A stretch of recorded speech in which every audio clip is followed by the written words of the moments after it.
پناہ مانگتا ہوں میں اللہ کی شیطان مردود سے، اللہ کے نام سے جو بڑا مہربان نہایت رحم فرمانے والا ہے۔ اور قوم عاد کی طرف ہم نے ان کے بھائی ہود علیہ السلام کو بھیجا تو انہوں نے کہا، اے میری قوم، تم اللہ کی عبادت کرو، اس کے سوا تمہارا کوئی معبود نہیں، کیا تم ڈرتے نہیں؟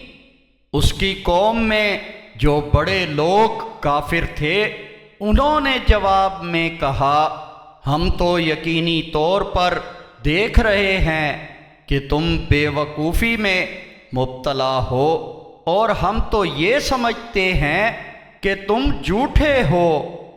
ہود علیہ السلام نے فرمایا، اے میری قوم، مجھ میں بے وقوفی نہیں ہے، بلکہ میں جہانوں کے رب کی طرف سے رسول ہوں۔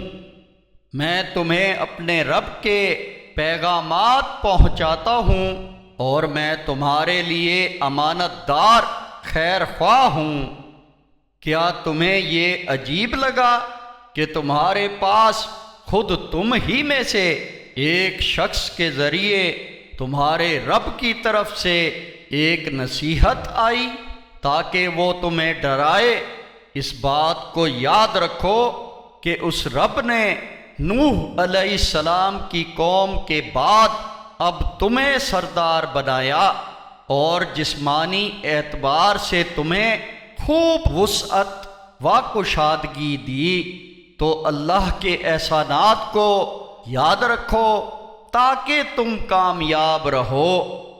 وہ کہنے لگے، کیا تو ہمارے پاس اس لیے آیا ہے کہ ہم ایک اللہ ہی کی عبادت کریں، اور جن کی عبادت ہمارے باپ دادا کرتے آئے ہیں انہیں چھوڑ دیں؟ تو جس عذاب سے ہمیں ڈراتا ہے اس عذاب کو ہم پر لے آ اگر تو سچا ہے۔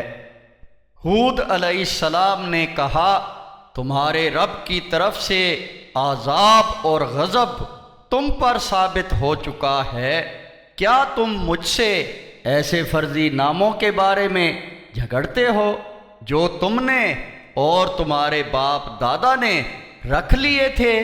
اللہ نے تو ان کی کوئی دلیل نہیں اتاری، پس تو اب تم بھی انتظار کرو، میں بھی تمہارے ساتھ انتظار کرتا ہوں۔